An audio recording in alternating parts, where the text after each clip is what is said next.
Welcome back to the channel, people. Today, we're trading in skyscrapers for sand dunes and venturing into the heart of Africa, Chad.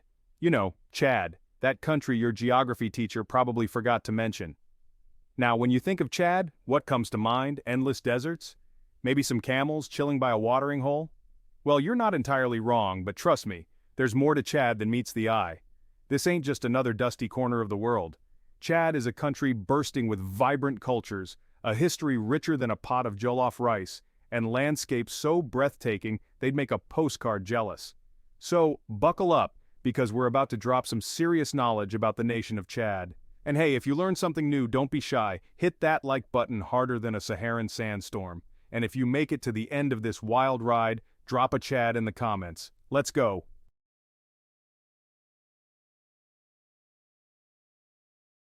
Alright, let's talk about the elephant in the room, or should I say, the desert in the country.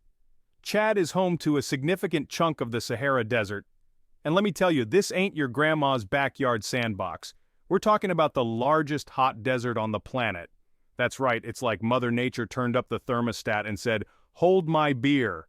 Now you might think a desert is just a whole lot of nothing, but you'd be wrong. The Sahara is teeming with life. From hardy plants like acacia trees to cunning creatures like fennec foxes and elusive desert lynx. These animals are masters of survival, proving that even in the harshest environments, life, finds a way. And let's not forget the iconic sand dunes, some of which rise higher than skyscrapers. Imagine climbing one of those bad boys. Talk about a workout. But hey, at least the view from the top would be incredible. Just remember to pack extra sunscreen.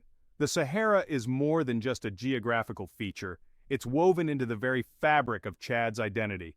From ancient trade routes to nomadic cultures, the desert has shaped the country's history and continues to influence its present.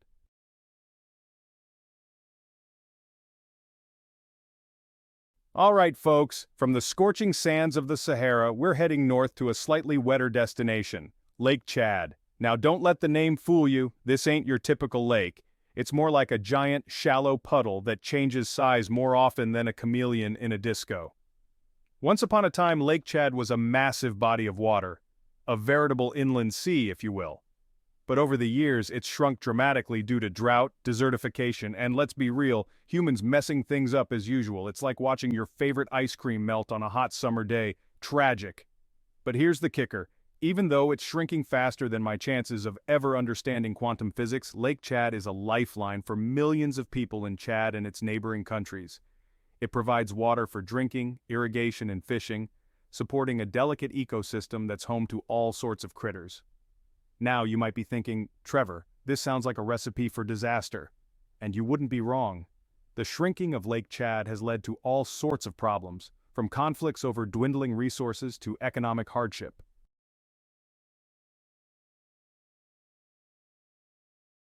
All right, folks, let's talk fashion. And no, I'm not talking about the runways of Paris or Milan. Today we're diving deep into the sartorial choices of Chad, a country where style is as vibrant as the Sahara sun. Now you might think, Chad, fashion, but trust me, my friends, the Chadians know how to bring it. Forget your skinny jeans and designer labels, we're talking about flowing robes, intricate embroidery, and head wraps that could rival a work of art. We're talking about the bubu, a long, flowing robe that's basically the national uniform. It's comfortable, it's stylish, and it can withstand the desert heat. Plus, it comes in a rainbow of colors and patterns, each more eye-catching than the last. And the best part? It's not just about looking good. These clothes tell a story, reflecting the wearer's ethnicity, social status, and even their marital status. It's like a walking, talking resume, but way more fashionable.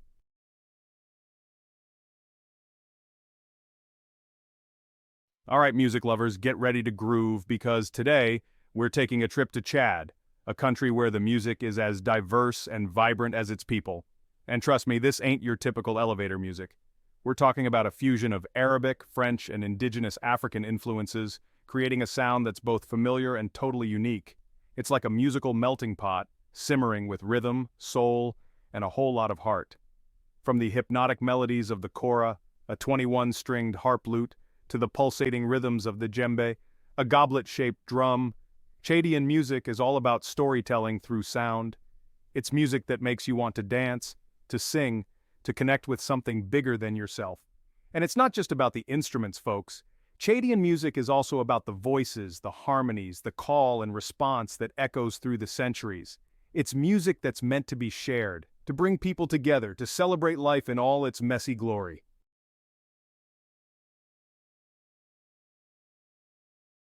All right, folks, hold on to your hats because we're about to embark on a cultural journey to Chad, a country that's home to over 200 different ethnic groups. And trust me, this ain't your average multicultural potluck. We're talking about a rich tapestry of traditions, languages, and customs, each one more fascinating than the last. From the nomadic herders of the Sahara Desert to the fishermen of Lake Chad, each group brings its own unique flavor to the mix. There's the Sahara people, known for their intricate body art and elaborate initiation ceremonies. And let's not forget the Kanembu, skilled horsemen and warriors with a rich history dating back centuries. And then there are the Tubu people, masters of survival in the harsh Sahara Desert, known for their resilience and their deep connection to the land. Each group, a story, each story, a testament to the incredible diversity of Chad. Now, with so many different cultures, you know the celebrations have got to be off the hook. And trust me, folks, the Chadians know how to party. We're talking about festivals that'll make Mardi Gras look like a quiet night in. There's the Garawal Festival, where the Wodabi people compete for wives in an elaborate display of beauty and charm. Think of it as a beauty pageant, but with more singing, dancing, and traditional makeup made from crushed berries and ochre. And then there's the Yena Festival, a harvest celebration where the Musi people come together to give thanks for the year's bounty. We're talking about feasting, singing, dancing, and a whole lot of good vibes. But it's not all about the big celebrations. Everyday life in Chad is steeped in tradition, from the way they greet each other to the stories they tell their children. It's a reminder that even in our increasingly globalized world, cultural heritage matters. So if you're ever lucky enough to visit Chad, be prepared to be welcomed with open arms, warm smiles, and a whole lot of heart. Just remember to pack your dancing shoes, your appetite for adventure, and maybe a phrase book or two.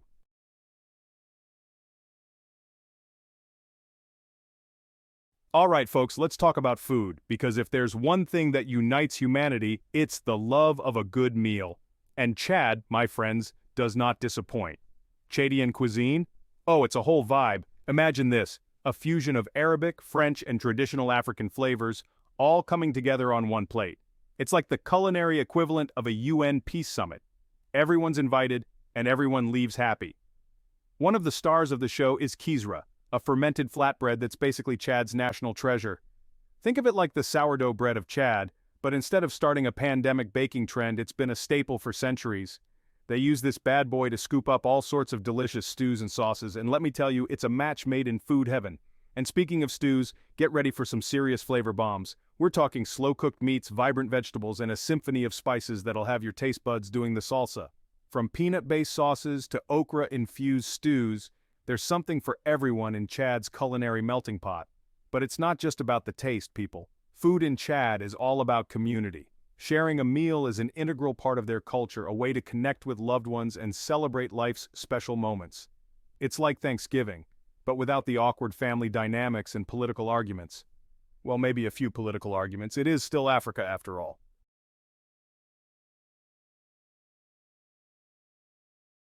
All right, folks, we've talked about the food, the culture, the history, but now it's time to get wild. Chad is home to some of the most incredible wildlife on the planet. Lions, elephants, giraffes, the whole gang's here. You might catch a glimpse of the majestic Saharan cheetah, built for speed and stealth, perfectly adapted to the desert, and the Addax antelope, with its iconic spiraling horns. Chad is a birdwatcher's paradise, with over 500 species. Chad is deeply committed to protecting its natural heritage. Zakuma National Park is a haven for iconic species. Conservation benefits local communities, promoting sustainable tourism. Experience the magic of Chad's untamed beauty. Just remember to pack your binoculars, your sunscreen, and your sense of adventure.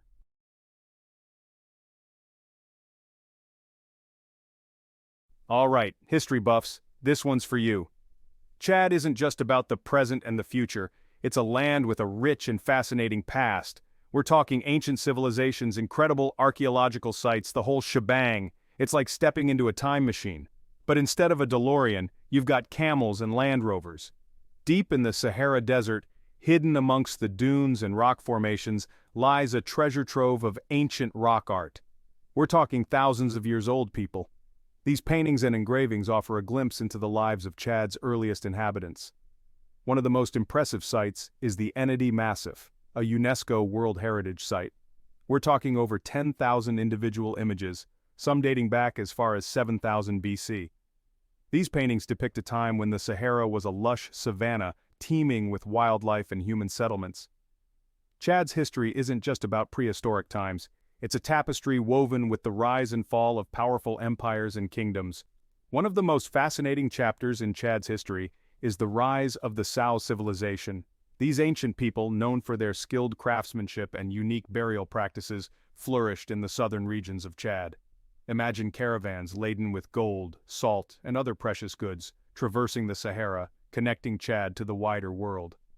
Chad's history is anything but boring. It's a story of ancient civilizations, powerful empires, and a resilient people who have overcome countless challenges to shape their destiny.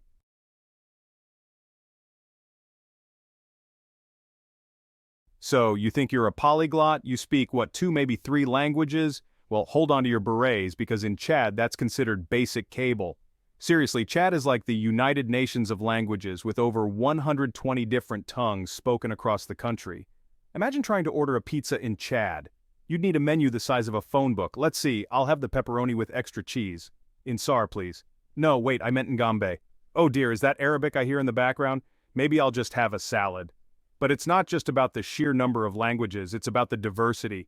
You've got your Afro-Asiatic languages, your Nilo-Saharan languages, even some whispers of Niger-Congo languages thrown in for good measure.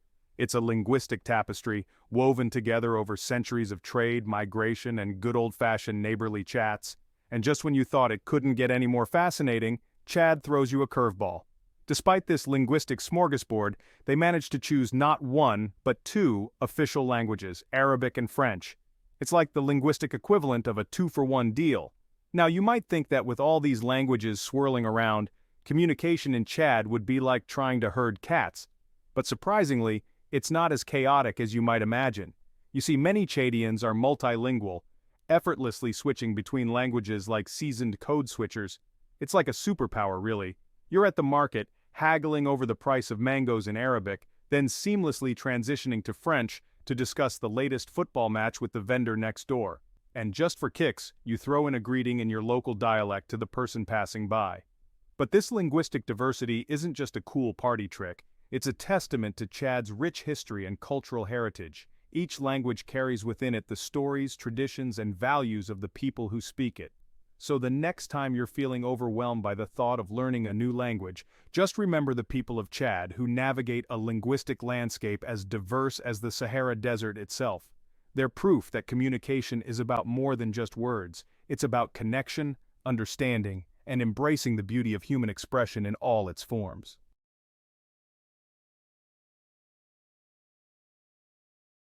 All right, folks, let's talk about modern-day Chad. Now, I'm not going to sugarcoat it. Chad has faced its fair share of challenges. We're talking poverty, political instability, the whole shebang. It's enough to make even the most optimistic person reach for a stiff drink. But here's the thing about Chad. They're resilient. They've got this spirit, this determination to overcome adversity that's truly inspiring. It's like they looked at all the obstacles in their path and said, you know what, hold my beer.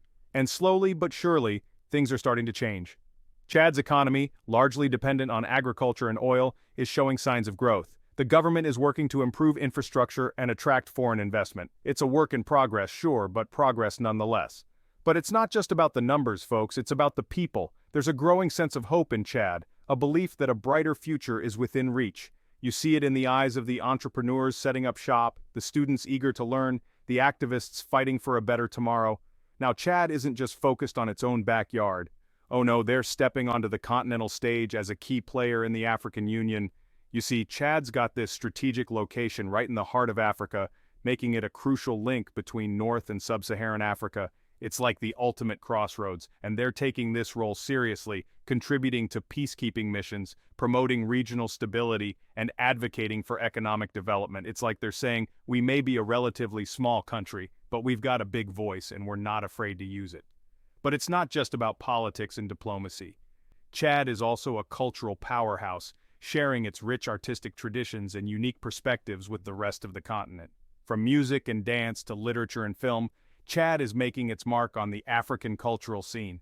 So the next time you hear about Chad, remember that it's a country on the move. It's a country grappling with challenges, yes, but also embracing opportunities. It's a country with a rich history, a vibrant culture, and a bright future ahead.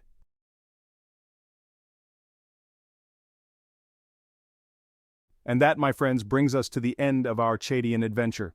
We've traversed the Sahara, sailed the waters of Lake Chad, and grooved to the rhythms of Chadian music. We've explored ancient ruins, marveled at diverse wildlife, and even attempted to decipher the complexities of Chadian languages, emphasis on attempted. I hope this journey has opened your eyes to the wonders of this often overlooked nation. Chad is a country of contrasts, of challenges and triumphs, of ancient traditions and modern aspirations. It's a country that will surprise you, challenge you, and ultimately leave you wanting more. Thanks for joining us on this journey through Chad. We hope you learned something new and interesting about this incredible country. Remember to like, comment, and subscribe to our channel for more fascinating content. And don't forget to type Chad in the comments if you watched till the end. See you next time.